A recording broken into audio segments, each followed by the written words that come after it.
guys help me welcome my guy, Adrian Llamas. Adrian.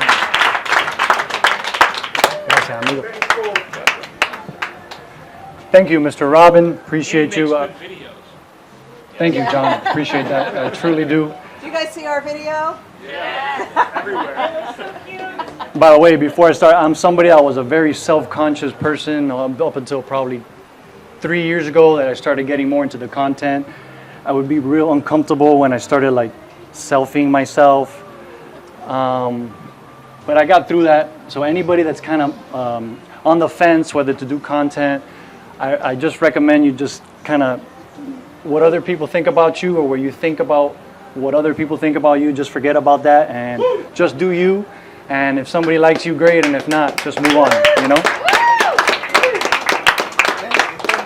Once again, I want to also give credit where credit is due. I want to say thank you first to Jill, Robin, and also Empora Title, Daniel, for putting this together and for inviting me on here. One more round of applause for them, please.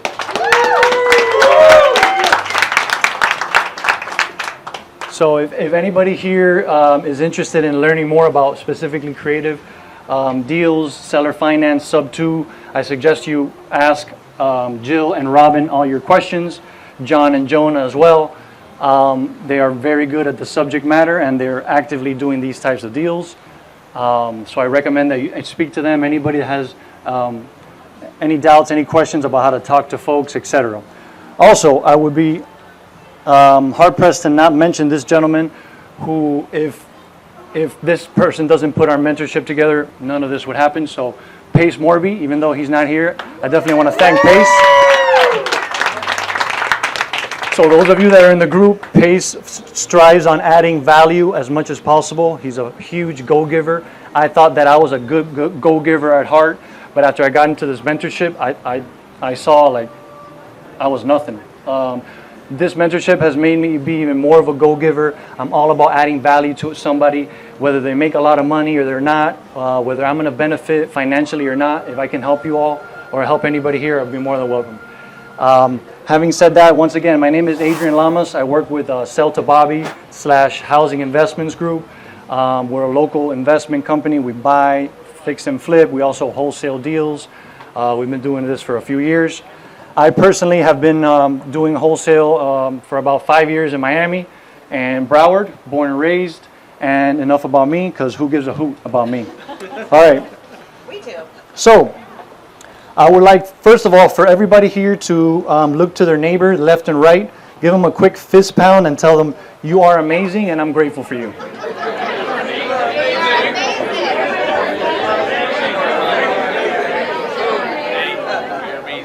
Thank you. All right. I don't intend this to be a monologue, so please, let's make this as interactive as possible. Anybody, feel free to interrupt me. Any questions or input as I'm talking. I have a few points that I want to talk about, but if you have any questions, feel free to ask, okay? So, I want to talk a little bit about what's happening in the market. I'm sure some of us have noticed, if not all of us, the market has began to change. One disclaimer also, everything I'm going to be referring to as far as data or experience or what's going on when I say the market, I'm specifically referring to the two counties that we strictly work in, which is Miami-Dade and Broward. So this is the specific area that I'm going to be referring to. I also want to discuss a couple of different tactics that we've started to implement in the last month, which in the last month is when we've noticed the market started to shift a bit down here. So maybe that can add value in your businesses, whether you have, whether you're a one-man show or one-woman show, or whether you have 10 people on your team.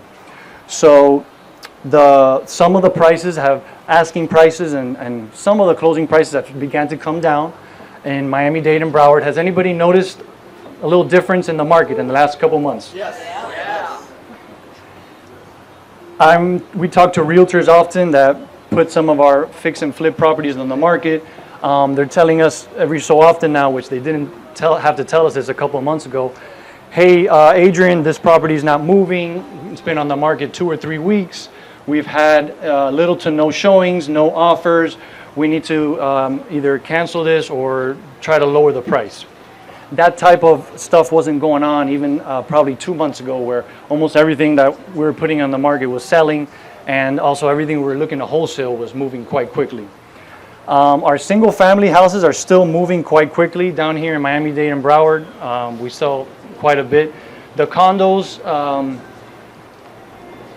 stay away from condos, whoever is dealing with any condos here.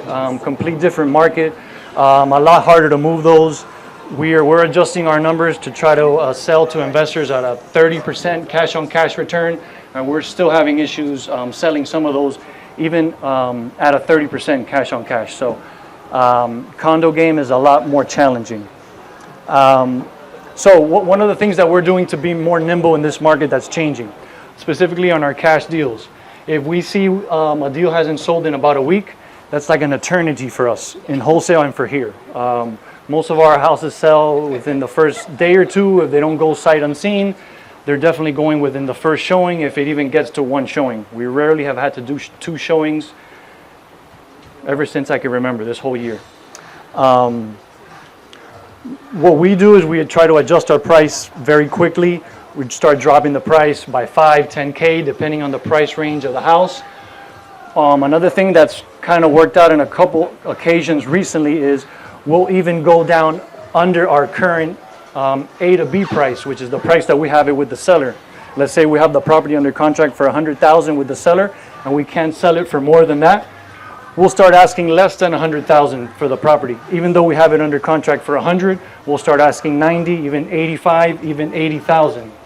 In the hopes of getting a buyer to commit at this lower number, we have them sign the assignment, we have them send escrow, contingent on us getting a price reduction with the seller. In other words, if we don't get a price reduction with the seller, that buyer gets his escrow back. We've been fortunate enough, we have a couple of great acquisition agents in our office. They've been able to go back to the sellers in these scenarios and get the price down to where we can make something, and then we already have in turn the buyer locked in with escrow and an assignment. So it's a win-win for everybody in those cases. So to go back to that example, if we're at $100,000, we ask $90,000, we get somebody to commit at $90,000, we'll go back to the seller and ask to be somewhere, I don't know, $70,000, $75,000 to try to make something on that difference. Another thing that we do right now is I started recommending our disposition agents, which, by the way, one of our superstar disposition agents is here today, Michael Suarez. Please raise your hand over there. Michael works full-time in our investor relations / dispo department. He's talking to the investors that look to buy our cash deals. If you haven't already, if you're interested in talking to him and or others in the office, get added to our investor list. Whoever signs up today will be added to our VIP list. Come over here to this banner over here into the tent, and we have a QR code. You put in your basic information, you'll automatically be added to our buyers list. Please, if you're adding yourself to the buyers list, feel free to, I recommend that you talk to Michael before you leave today so he can get you an idea of how we work and also our current deals. Right now we have a single family in Deerfield Beach, anybody that's interested. And we also have a single family in Oakland Park, both of them cash deals, single families. And then we have 3 or 4 condos that are mostly, they're going to be more so for end buyers. So if you're an investor, you're probably not going to have interest in those condos. Just full disclosure.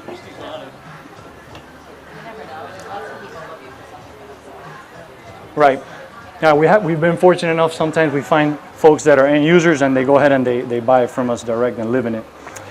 And a third thing that we're doing is we're looking to create we have created a realtor affiliate program in order to possibly get more deals in the door, source more acquisitions in order to sell those. Our main strategy of our marketing is TV commercials. Some of you may or may not have seen my business partner, Bobby Suarez, government name Barbara Suarez, on the TV, basically saying we're cash buyers. Anybody that's interested in selling their house cash, as is, call us. That's our main strategy. It's very expensive. We're looking to diversify also into free or a lot less expensive sources in order to gather deals. So another thing that we came up with recently is this realtor affiliate program, in which we offer to partner up with realtors that have pre-listings that haven't been listed yet, specifically ones that are not going to be able to qualify for financing on the market. In other words, they're only going to be cash deals. We do a strategy that's called Novations. Some of you may or may not heard of that strategy. We've had amazing success this year with Novations. I'm not sure exactly how many we've done to date, but it's probably over, this year we've probably done over 30, 35 of these Novation transactions. We basically guarantee a price to the seller, and we get a realtor to list the property on the market, and we offer the seller to do minor repairs that the property needs without them having to do it. So if you're an agent and you're interested in something like this, talk to Michael and I. That's another way that we can possibly help each other bring deals and sell those. The way it works is you have a house that's not going to, again, qualify for financing.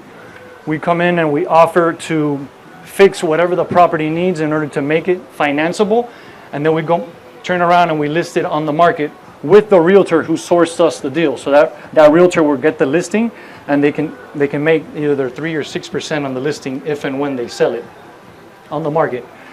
Moving on here, I want to make sure that everybody here leaves with at least one gem or knowledge piece that they didn't have before they left. So I'm going to go into that now.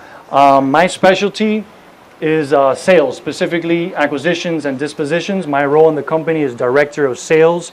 I oversee our dispo and our acquisitions department. I basically coach and train them on how to get better at sales, how to interact with sellers, etc.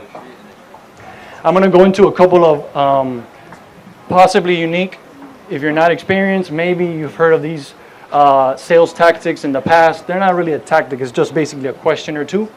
And it's going to be very sales specific. Hopefully this will help somebody here. If you're doing acquisitions, it's specifically going direct to the seller. We have a superstar acquisition agent in our office who he's closing right now 15 deals on average per month. These are all cash, all direct to the seller, mostly going in person to the houses. We don't do a lot of closings over the phone. We try to go belly to belly, as they say, and meet the sellers in person. This gentleman, regarding when you're in the specific negotiation piece, he does not ask the seller for their price first. I know a lot of us here that have been in sales negotiations in the past have heard the phrase, the person who gives the price first in the negotiation loses, right? My colleague Alexis, aka the Caballo, he's trying to prove that wrong. So he, instead of asking, he doesn't ask at all for the seller, hey, what are you thinking that you want for the property, or what's your price? He does ask it, but he doesn't ask them for their number without giving his price first. For example, he basically comes at the seller basically with a range, kind of a wide range, and that's kind of like the bait in order to now get the seller's price. It's basically like, I gave you the price, it's only fair, now you give me your price where you were needing to be, or where you ideally were hoping to be. So let's say, to give you an example, he says, my offer is between $100,000 and $125,000. He'll be quiet after that, gets the seller's feedback on that. If it's anything other than yes, I'll take it, he basically goes to, where were you hoping we would be? Kind of simple. He gives a range first, says 100 to 125,000. Yes, a lot of sellers ask, what does that mean? Does it mean 125? Does it mean 100? That's a wide range. You know, what's the exact price? Instead of going to the exact price first, he basically asks them, where would you need to be? That's one of the tactics that has been helping this guy close 15 on average per month. It's something a little unorthodox, but go figure. It's working for him. Okay, this other one is regarding dispositions. If you're talking to investors, specifically on cash deals, which that's basically what we do. And you're trying to get an offer out of the person, but they're a rather savvy person. They don't want to give you the price. You keep asking, they don't want to give you the price. One thing that we've used, that Michael and Seda from our office use often in order to get a price, because sometimes, like I said, the price is going to be under. our A to B price, our price with the seller, but we still want to see if we can lock somebody in at least somewhere close to that price so that we don't just straight cancel the property without at least asking for a price reduction first, right? So, simple question. So you wouldn't buy this property for $1? Or you wouldn't buy this property not even for $1? And then be quiet. That should get at least a price out of the person, okay?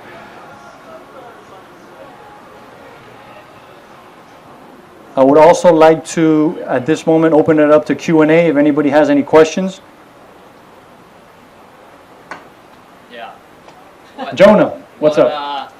In terms of like what you're seeing trends-wise in in terms of the trends you're seeing in Miami and Broward, like what more granularly are you seeing? Like certain neighborhoods are performing better, like certain types of houses are performing better, because Miami's been super hot for, the last couple of years, and at least on the creative side, we've basically been able to put almost no offers out because there's tons of equity around. But actually today was the first offer we made in Miami-Dade in the last 9 months. For creative. Yeah, Right. today was the first day. So they're coming around. So I just want to know if you're seeing any sort of trends that we can look out for. Other than price drop trends, I haven't gone so granular into it, Jonah. Keep in mind, we don't offer at this moment seller financing or subject to. What I have started to notice is feedback from my acquisition agents when they're running their comparables in order to figure out what they're going to offer the sellers. They have noticed the actives. This is also feedback from the buyers. The actives in a lot of neighborhoods in Miami-Dade and Broward, they're starting to go down. So the actives is properties that are on the market right now without an offer from, they're not under contract from a buyer. The trend is you're starting to see more down arrows on the MLS, which means eventually, or not eventually, maybe not, but that could signal eventually trend lower, higher sales, if that makes sense. So that's what could start the, maybe it's leveling off, maybe it's just going to be a stagnant period because we're in the last 3 months of the year. And I specifically remember this time of year, last year, we had a similar slowdown that's when the rates were starting to go, I think around the 6 range. And then we had a lot of investors that were kind of hesitant, like, where is this going to stop? Is this going to really hurt the market? After I'd say a month or two, a lot of savvy investors got back in the game. It's almost like they got accustomed to the higher interest rates, and so did their buyers, because they're coming back to us to buy cash deals. But it is neighborhood specific, even within Miami and Broward. I'll tell you, and specifically Miami-Dade, Miami Gardens is not an area or neighborhood right now that we're seeing a downtrend in actives. We just made an offer on one today, and I looked through the actives. Not one that I remember seeing. Still little inventory, but not one price drop, basically. So that's one area, one city that it's been hot ever since I started doing this. I probably started doing this like 5 or 6 years ago, and that's one of the hottest cities in Miami too, specifically for fix and flips. Comparably in Broward, I've seen Wilton Manors, which is historically a really strong market. I've seen prices there starting to go down a bit, specifically asking prices. We had a house in Wilton Manors a month or two ago, and we couldn't sell it because the price was too high and the seller just wouldn't come around, which happens. Like, contrary to what you see on Instagram, this is not super easy. This is not like this is not you make a call and you spend $0 on marketing, specifically down here, and you get a $100,000 deal, and you buy the Rolex. That doesn't happen like that for the most part. So it is definitely pocket specific. Did that answer your question? Yeah, thank you. I'll do a little more research. I guess the follow-up is it volumes? Is it because volume is slowing and people, like, the buyers haven't corrected yet, or is their prices actually dropping and now there's new sales at lower prices? Is that like a... I haven't seen too many new sales at lower prices yet. From my experience, it usually starts with the active sales, starting a price drop, and then every so often you might get those sales to be under one of the more recent closed sales. Yeah. Somebody over here had a question also. Just about percentage. Like what type of percentage are you seeing right now? I know it's, hyper local, but like Dade to Broward, what percentage are you price dropping? Very tough to answer, and it's very deal specific. We really don't go by a percentage. We just try to really more like round numbers. Try like the example that I said. We'll try to get somebody down to a price where we will make at least maybe 20 to 25,000. If we see that property hasn't sold in about 2 weeks, we don't get greedy. We forget about trying to make 20, 25,000, and we'll try to make at least 10,000 on something like that. But as far as the percentages, it's very tough to tell. As far as when the price drops, I'll tell you that when we usually offer properties to sellers, that we don't close on ourselves, because like I said, we fix and flip as well. So anybody here that has direct deals, whether they're creative or cash, you can run them by myself or Michael. We ourselves might be buyers as well. Apart from that, we have a decent amount of buyers in our database. If we can't buy it ourselves, we can add value and possibly co-wholesale and sell it to one of our buyers. So one hand washes the other. You could possibly bring us inventory for us to buy, or we can possibly help you move the deal on. In addition, if you need help closing a sale, whether that's on the dispo side or on the acquisition side, we have a couple of agents that we specifically recommend free of charge. If you can give us first dibs on trying to buy it or do a JV deal, great. If not, we don't need to get anything out of it. We're more than happy to help anybody here close a cash deal specifically. That's our niche. 1 second, Robin. Question over here first.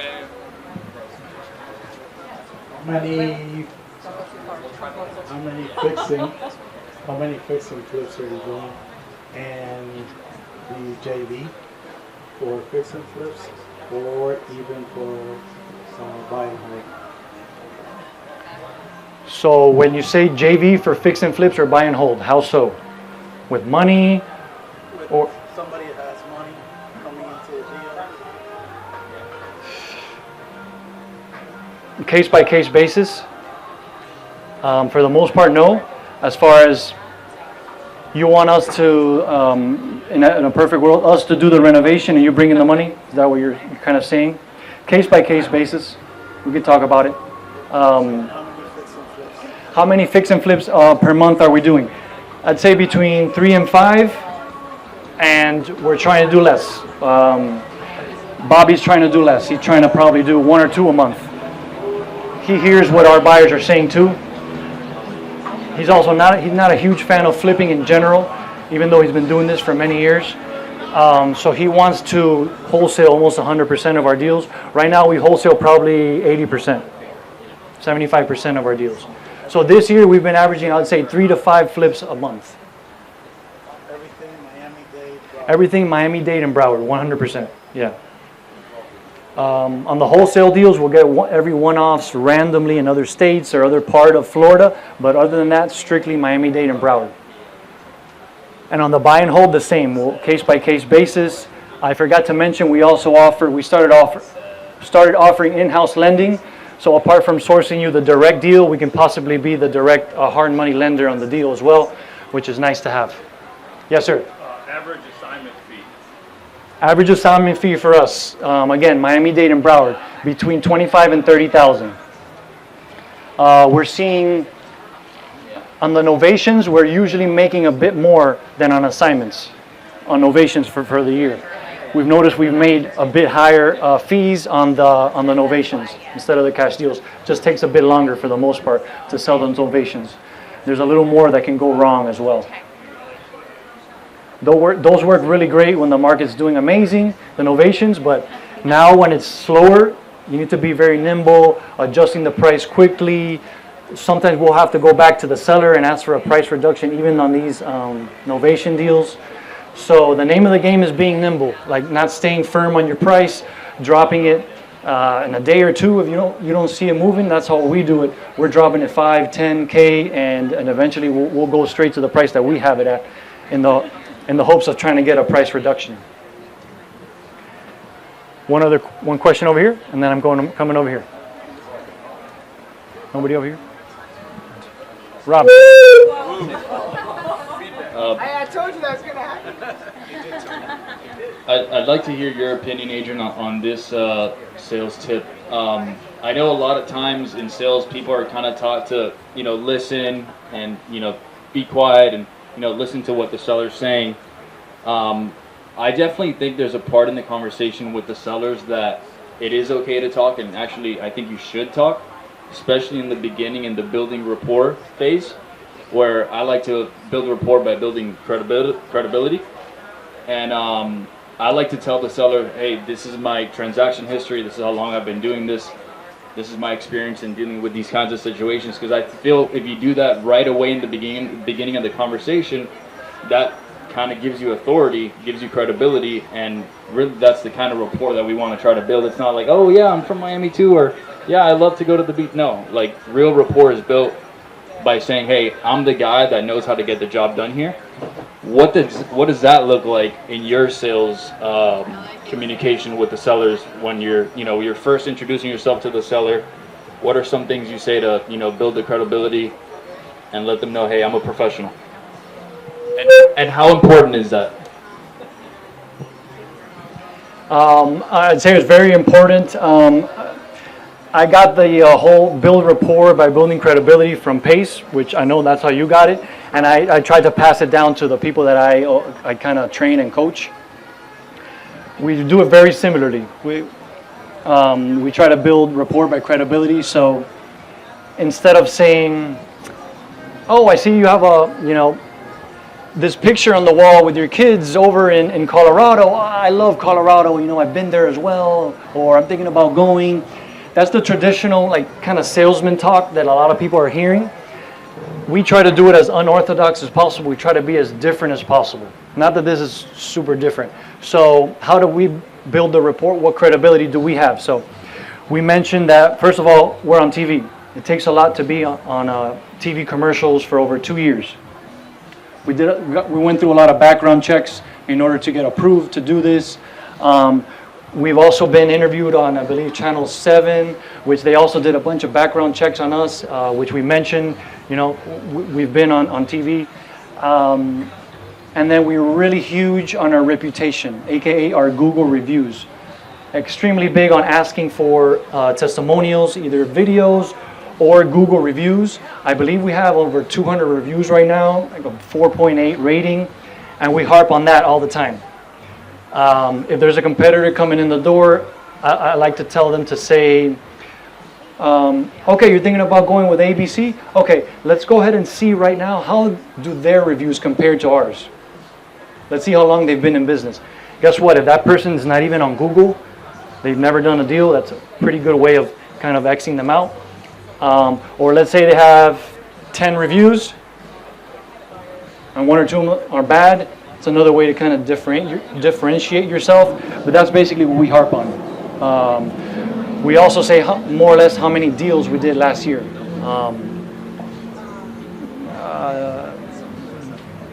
Over 100 deals or something like that. So a lot of times sellers don't really care about you, about the company. A lot of times it's how you can relate to them, if they feel that you are empathetic to them and that you're understanding of them. You don't necessarily have to agree with them, but if you're empathetic and you understand, that really goes a long way. But that's how we create our credibility. We're on TV. You saw us on TV. You called us to come out here. We have Google reviews, and we did X amount of deals last year. That's basically the 3 points that we build on. One here first, then I'm coming here, and then over here. Okay? Yep. Yes, sir. So for the deals you guys are doing in the last 2-3 months, what are you seeing as the motivators for the sellers? Any differences now from maybe? Okay, so this question for those that haven't heard from the last 2 to 4 months that we've been doing deals. What, if anything, have you seen in the motivation of the sellers? That's one of my favorite words in the dictionary, by the way, motivation. We're always harping on that. I haven't really seen a difference, to be honest with you. I'll tell you, almost all a majority of the folks that are selling to us are not going to buy another property to get into a 7 or 8% mortgage. Almost none of these folks. They either already have a property to move into, so they don't have to buy one, or they're going to rent, or if they are going to buy something, almost all the time it's either on the border of Georgia or from Georgia north, and they're not staying in the state. And if they are, they're going to Ocala, maybe Jacksonville. We've heard a lot of folks going to Georgia, like southern Georgia part, a place where you can kind of find houses with big land and what's considered, less expensive or cheap. So I haven't really noticed the motivation differentiate, no. But I will tell you that most folks are not buying another property when they sell to us. So they basically have to have a real good reason to sell to us at a 25 to 35% discount. Right. Well, fantastic question. Yeah, I love motivation and digging into the motivation or pain of the person. Sir? How would you go about building rapport with sellers if you have like zero credibility? It's like your first time. Great question. Just give me a minute to kind of formulate an answer. His question is he's getting into the business and referring to Robin's question or point about building rapport and credibility. What if you don't have any credibility? Use somebody else's. Correct. That's what I'm thinking. Use somebody else's. Just thinking in my head how to kind of formulate that and tell you that right now. Be authentic. Definitely. I wouldn't come off 100%. If you come across as a liar or a deceiver, they're going to put you in the car salesman route, and you're in the go fly kite department. If they catch you in a lie, most of the time you're Dunsky.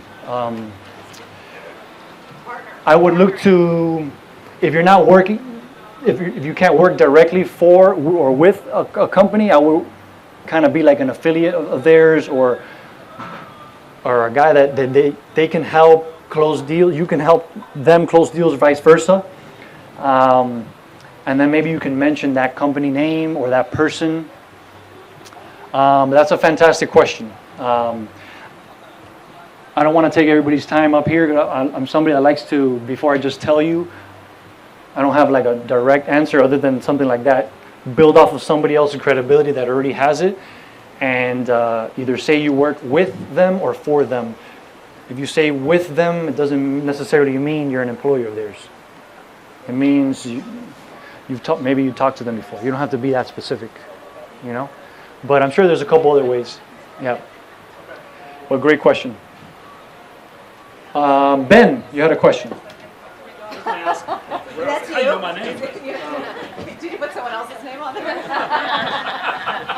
I'm just curious, where do you source your data from to search these properties? Okay, where do we source our data from to search these properties? We're a bit unorthodox in that we don't source any data. We don't do any, is it inbound or outbound? We don't do any outbound marketing, meaning we don't call the seller to call us. No cold calling. We have no virtual assistants. We do not cold text. We don't cold outreach to anybody. Everything is inbound marketing. So we run an ad. We put a billboard sign up. We make the phone ring for ourselves. So that in that aspect, that's why we don't buy data. We don't specifically target probate or tired landlords, divorce. Whatever calls us, you're interested in selling, we can get it at a price that we could do a Novation or a cash deal. We're interested in speaking to you. And then as a last resort, also we have 2 or 3 realtors that are affiliates of ours that we refer possible traditional listings to. If we can't do a cash or Novation deal, we try to make at least something and refer them a possible listing, and they come in and try to do a listing agreement with that person. So, hello? So we're all in-house, nobody virtual, everybody in the office. We're based out of Miami Lakes. Like I said, we're all about adding value. I know I'm a little over my time here, so one last mention. Any other questions? Any questions, feel free to talk to Michael and I. Again, buyers. Question. Yes, John. like I see the ads on TV all the time, selltobobby.com. How much do you guys spend a month on advertising, whether it's TV or anywhere else? Between pay-per-click advertising and commercials, between $150,000 and $200,000 a month. Wow. That's why. So, right. If you have enough capital to market for anything, you should make it work. As long as your systems and your processes are in place, you can do almost everything if you have the capital. We're fortunate enough to have that. I understand not everybody has that. That doesn't mean you don't need to have that, you know? Anybody with any other questions, you're interested in talking a little bit more to us, we're going to be here for the rest of the evening over here. Anybody interested in knowing a little bit more about acquisitions training specifically, we did recently we're going to start a coaching program. In 2 weeks, we're going to kick that off. Feel free to contact us if you're interested. And once again, I'm Adrian Lamas on all social mediums. Social media, I'm at the Deal Fiend. I like to say is, I don't do drugs, but I am a deal fiend, okay? Thank you everybody for coming out here and have an amazing evening. Thank you.